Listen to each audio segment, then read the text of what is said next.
Hello and welcome to The Essential Reads. My name is Isaac and my goal is to bring to you a bunch of classic audiobooks in an easy and accessible way. We are continuing with Pride and Prejudice by Jane Austen, and just before we start, if you want to support me in a more concrete way, you can go to the Patreon, which is linked in the description boxes, and you can support me in making these and buying food and paying rent. And you'll also get access to some very exclusive audiobooks that you'll only find on Patreon, and all of that for as little as $1 a month. Without further ado, let us begin. Pride and Prejudice by Jane Austen. Chapter 18.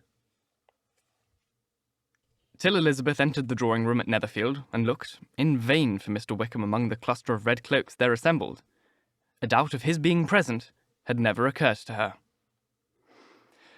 The certainty of meeting him had not been checked by any of those recollections that might not unreasonably have alarmed her.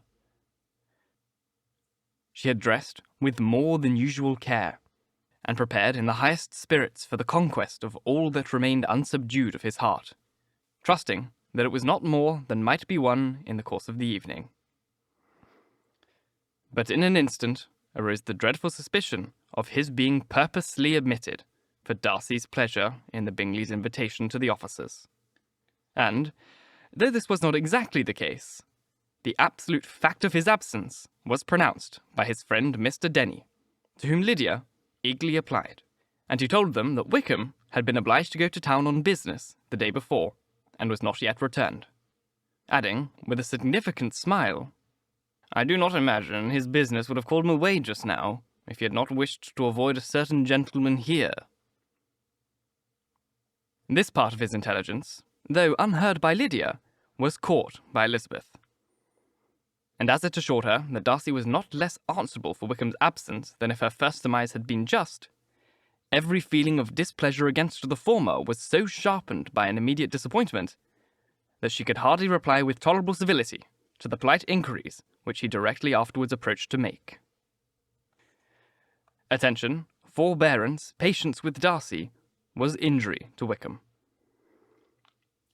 She was resolved against any sort of conversation with him, and turned away with a degree of ill-humour which she could not wholly surmount even in speaking to Mr Bingley, whose blind partiality provoked her. But Elizabeth was not formed for ill-humour, and though every prospect of her own was destroyed for the evening, it could not dwell long on her spirits. And, having told all her griefs to Charlotte Lucas, whom she had not seen for a week, she was soon able to make voluntary transition to the oddities of her cousin, and to point him out to her particular notice. The first two dances, however, brought a return of distress. They were dances of mortification. Mr Collins, awkward and solemn, apologising instead of attending, and often moving wrong without being aware of it, gave her all the shame and misery which a agreeable partner for a couple of dances can give.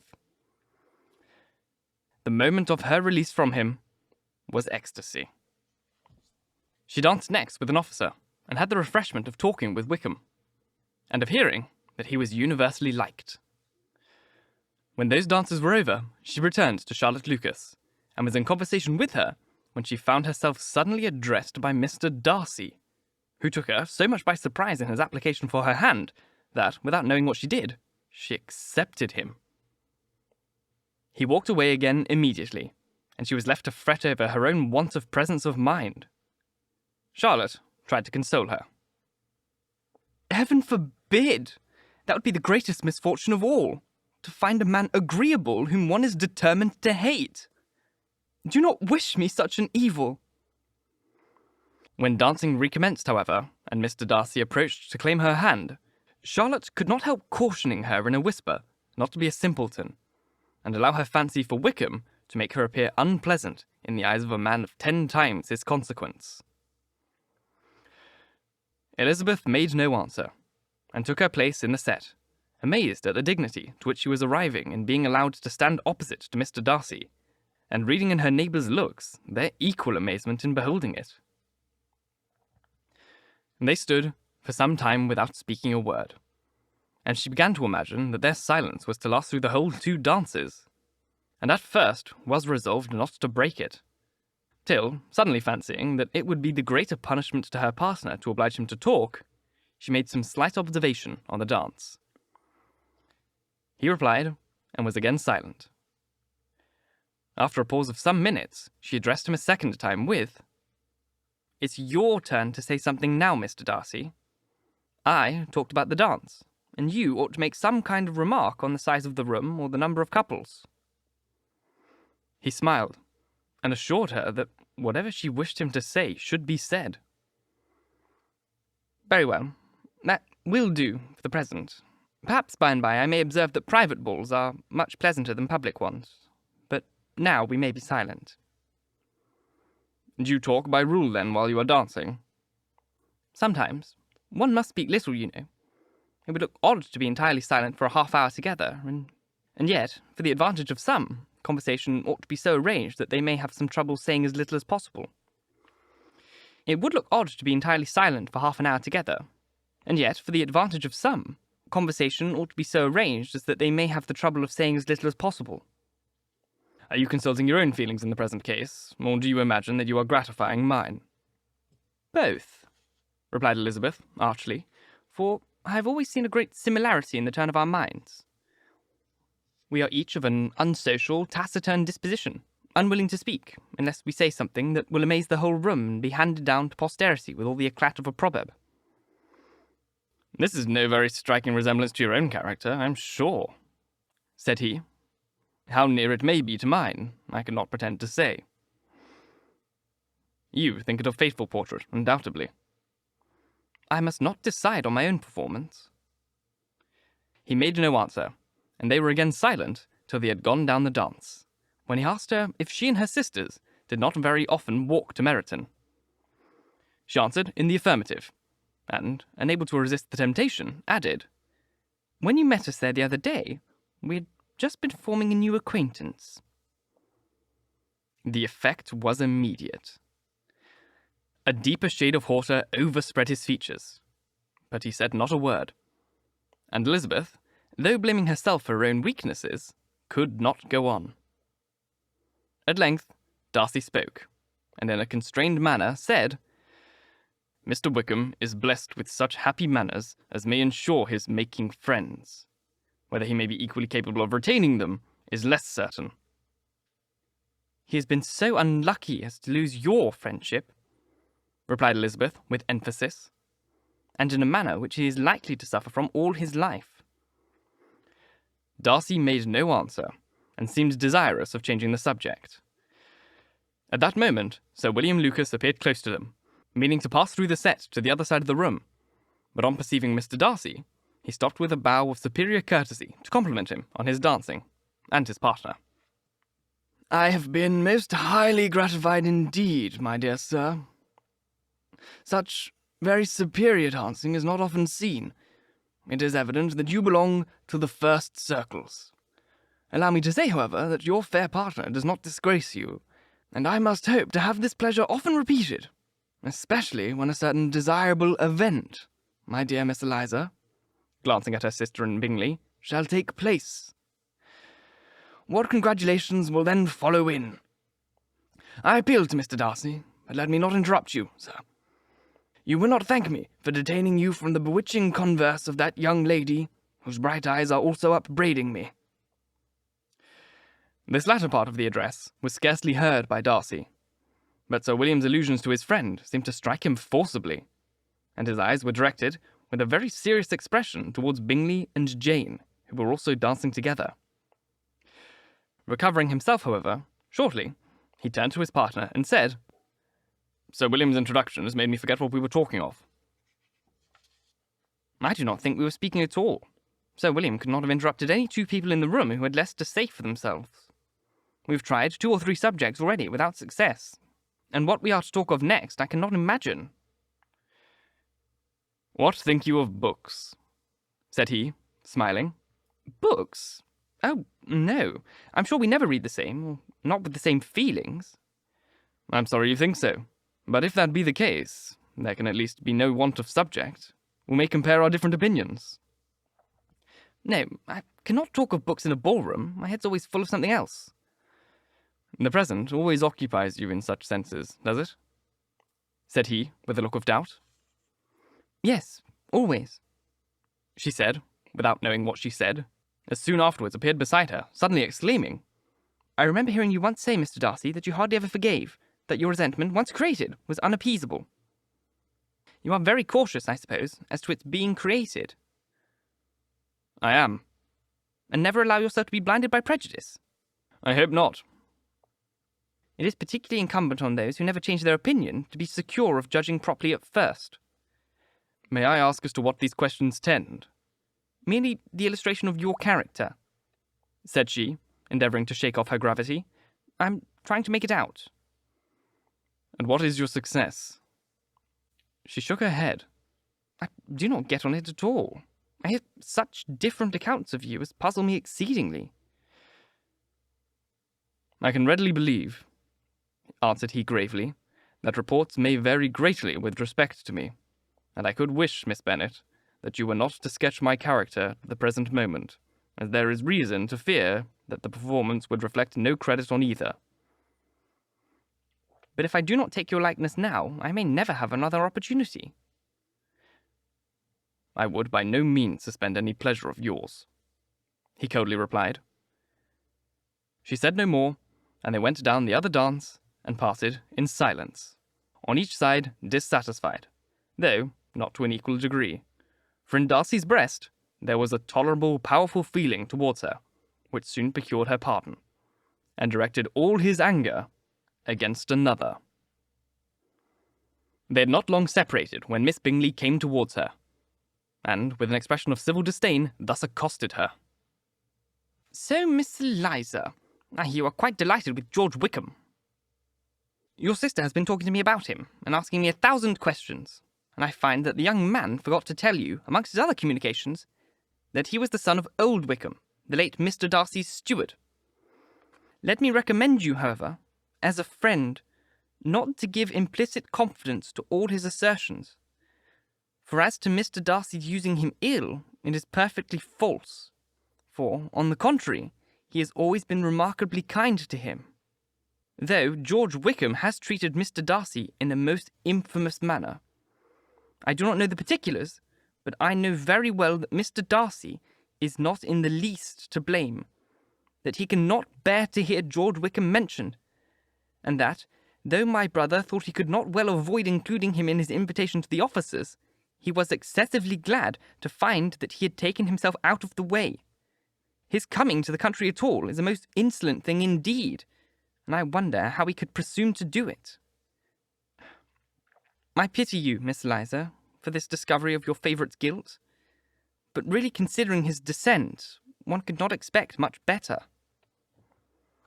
His guilt and his descent appear by your accounts to be the same, said Elizabeth angrily, for I have heard you accuse him of nothing worse than being the son of Mr. Darcy's steward, and of that I can assure you he informed me himself. I beg your pardon, replied Miss Bingley, turning away with a sneer. Excuse my interference. It was kindly meant. Insolent girl, said Elizabeth to herself. You are much mistaken if you expect to influence me by such a paltry attack as this. I see nothing in it but your own wilful ignorance and the malice of Mr. Darcy. She then sought her eldest sister, who had undertaken to make inquiries on the same subject of Bingley. Jane met her with a smile of such sweet complacency, a glow of such happy expression as sufficiently marked how well she was satisfied with the occurrences of the evening. Elizabeth instantly read her feelings, and at that moment solicitude for Wickham, resentment against his enemies, and everything else gave way before the hope of seeing Jane's being the fairest way for happiness. I want to know, said she, with a countenance no less smiling than her sister's, what you have learnt about Mr. Wickham. But perhaps you have been too pleasantly engaged to think of any third person, in which case you may be sure of my pardon. No, replied Jane. I have not forgotten him, but I have nothing satisfactory to tell you. Mr. Bingley does not know the whole of his history, and is quite ignorant to the circumstances which have principally offended Mr. Darcy. But he will vouch for the good conduct, the probity, and honour of his friend, and is perfectly convinced that Mr Wickham has deserved much less attention from Mr Darcy than he has received. And I'm sorry to say that by his account, as well as his sister's, Mr Wickham is by no means a respectable young man. I'm afraid he has been very imprudent, and has deserved to lose Mr Darcy's regard. Mr Bingley does not know Mr Wickham himself. No, he never saw him till the other morning at Meryton. This account, then, is what he has received from Mr Darcy. I'm perfectly satisfied, but what does he say of the living? He does not exactly recollect the circumstances, though he has heard them from Darcy more than once. But he believes that it was left to him conditionally only. I have no doubt of Mr Bingley's sincerity, said Elizabeth warmly, but you must excuse my not being convinced by assurances only.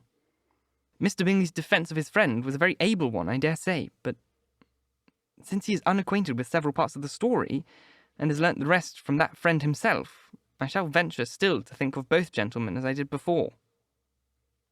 She then changed the discourse to one more gratifying to each, and on which there could be no difference of sentiment. Elizabeth listened with delight to the happy, though modest, hopes which Jane entertained of Bingley's regards, and said in all her power to heighten the confidence in it. On their being joined by Mr Bingley himself, Elizabeth withdrew to Miss Lucas, to whose inquiry, after the pleasantness of her last partner, she had scarcely replied, before Mr Collins came up to them and told her, with great exultation, that he had just been so fortunate as to make a most important discovery. I have found out, said he, by a singular accident, that there is, now, in the room, a near relation of my patroness. I happened to overhear the gentleman himself mentioning to the young lady who does the honours of this house the names of his cousin, Mr Borg, and of her mother, Lady Catherine. How wonderfully these sort of things occur! Who would have thought of my meeting with, perhaps, a nephew of Lady Catherine de Bourgh in this assembly? I am most thankful that that discovery is made in time for me to pay my respects to him, which I am now going to do, and trust he will excuse my not having done it before. My total ignorance of the connection must plead my apology. You are not going to introduce yourself to Mr Darcy? Indeed, I am. I shall entreat his pardon for my not having done it earlier. I believe him to be Lady Catherine's nephew, and will be in my power to assure him that her ladyship was quite well yesterday's night. Elizabeth tried hard to dissuade him from such a scheme, assuring him that Mr Darcy would consider his addressing him without introduction as an impertinent freedom, rather than a compliment to his aunt, that it was not in the least necessary that there should be any notice on either side, and that, if it were, it must belong to Mr Darcy, the superior in consequence, to begin the acquaintance.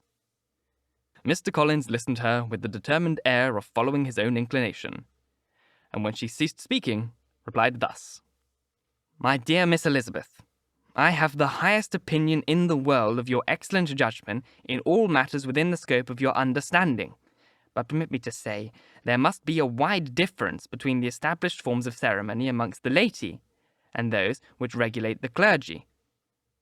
For give me leave to observe that I consider the clerical office as equal in point of dignity with the highest rank in the kingdom, provided that a proper humility of behaviour is at the same time maintained. You must therefore allow me to follow the dictates of my conscience on this occasion, which leads me to perform what I look on as a point of duty. Pardon me for neglecting to profit by your advice, which on every other subject shall be my constant guide, though, in the case before us, I understand myself more fitted by education and habitual study to decide what is right than a young lady like yourself. And with a low bow, he left her to attack Mr Darcy, whose reception of his advances she eagerly watched, and whose astonishment at being so addressed was very evident. Her cousin prefaced his speech with a solemn bow, and though she could not hear a word of it, she felt as if hearing it all, and saw in the motion of his lips the words apology, Hunsford, and Lady Catherine de Bourgh. It vexed her to see him expose himself to such a man. Mr Darcy was eyeing him with unrestrained wonder, and when, at last, Mr Collins allowed him time to speak, replied with an air of distant civility. Mr Collins, however, was not discouraged from speaking again, and Mr. Darcy's contempt seemed abundantly increasing with the length of his second speech, and at the end of it he made only a slight bow and moved another way. Mr. Collins then returned to Elizabeth. "I have no reason, I assure you," said he, "to be dissatisfied with my reception. Mr. Darcy seemed much pleased with the attention. He answered me with utmost civility, and even paid me the compliment of saying that he was so well convinced of Lady Catherine's discernment as to be certain that she could never bestow a favour unworthily. It was really a very handsome thought. Upon the whole, I am much pleased with him." As Elizabeth had no longer any interest of her own to pursue, she turned her attention almost entirely upon her sister and Mr. Bingley, and the train of agreeable reflections which her observations gave birth to, and made her perhaps almost as happy as Jane. She saw her in idea settled in that very house in all the felicity which a marriage of true affection could bestow, and she felt capable under such circumstances of endeavouring even to like Bingley's two sisters. Her mother's thoughts, she plainly saw, were bent the same way, and she determined not to venture near her, lest she might hear too much.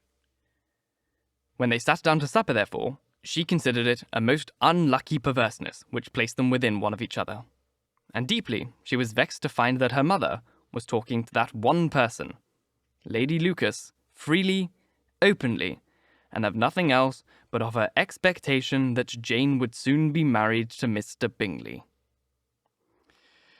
It was an animating subject, and Mrs. Bennet seemed incapable of fatigue when enumerating the advantages of the match. His being such a charming young man, and so rich, and living but 3 miles from them, were the first 4 points of self-congratulation.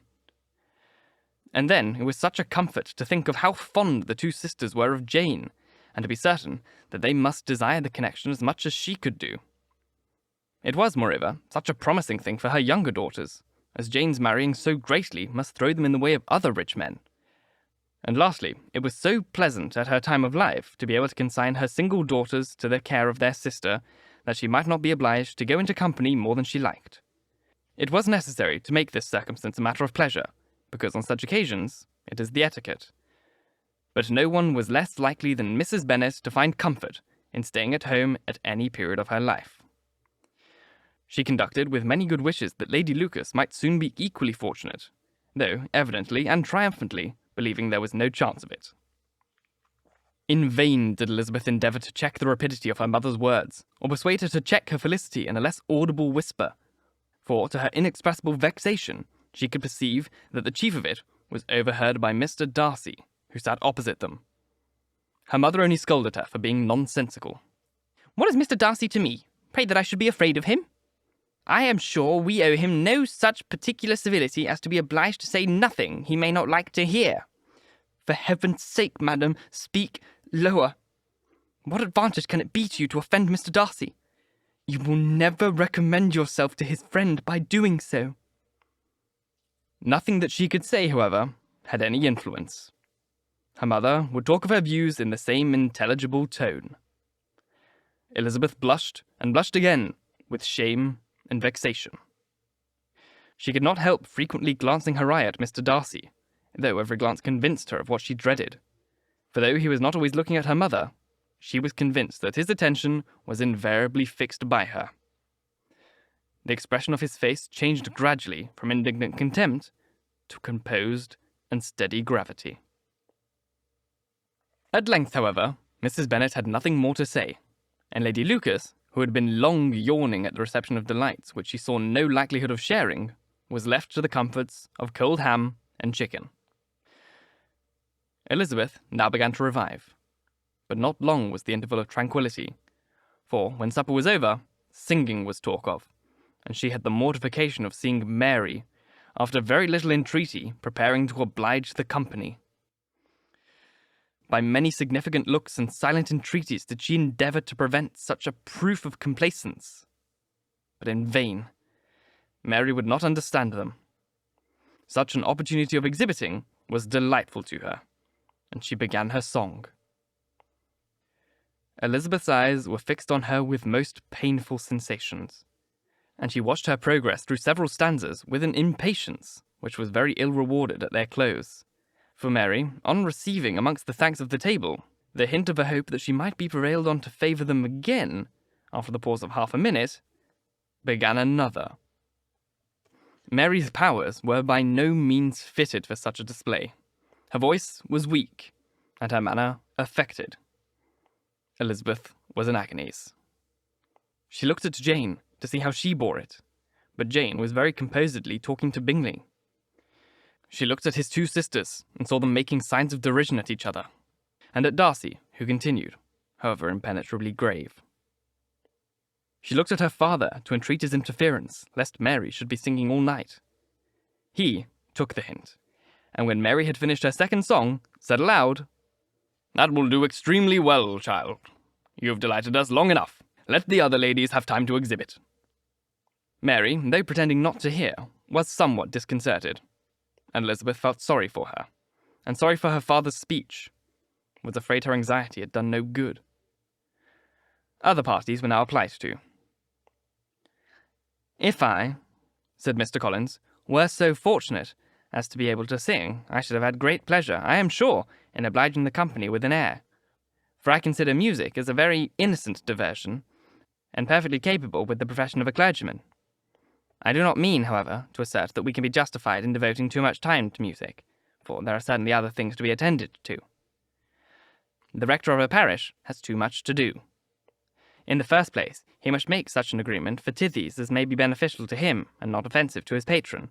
He must write his own sermons, and the time that remains will not be too much for his parish duties and the care of the improvement of his dwelling, which he cannot be excused from making as comfortable as possible. And I do not think it of light importance that he should have attentive and conciliary manners towards everybody, especially towards those to whom he owes his preferment. I cannot acquit him of that duty, nor can I think well of the man who should omit an occasion of testifying his respect towards anybody connected with the family." And with about Mr. Darcy, he concluded his speech, which had been spoken so loud as to be heard by half the room. Many stared. Many smiled, but no one looked more amused than Mr. Bennet himself, while his wife seriously commended Mr. Collins for having spoken so sensibly, and observed in a half-whisper to Lady Lucas that he was a remarkably clever, good kind of young man. To Elizabeth it appeared that had her family made an agreement to expose themselves as much as they could during the evening, it would have been impossible for them to play their parts with more spirit or finer success. And happy did she think it for Bingley and her sisters that some of the exhibition had escaped his notice, and that his feelings were not of a sort to be much distressed by the folly which he must have witnessed. That his two sisters and Mr. Darcy, however, should have had such an opportunity of ridiculing her relations was bad enough, and she could not determine whether the silent contempt of the gentlemen or the insolent smile of the ladies were more intolerable. The rest of the evening brought her little amusement. She was teased by Mr. Collins, who continued most perseveringly by her side, and though he could not prevail with her to dance with him again, put it out of her power to dance with others. In vain did she entreat him to stand up with somebody else, and offered to introduce him to any young lady in the room.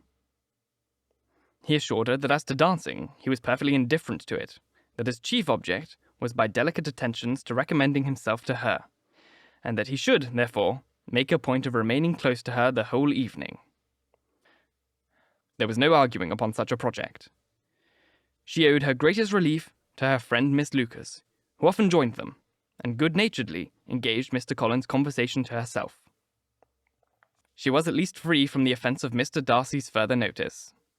Though often standing within a very short distance of her, quite disengaged, he never came near enough to speak. She felt it to be the probable consequence of her allusion to Mr. Wickham, and rejoiced in it.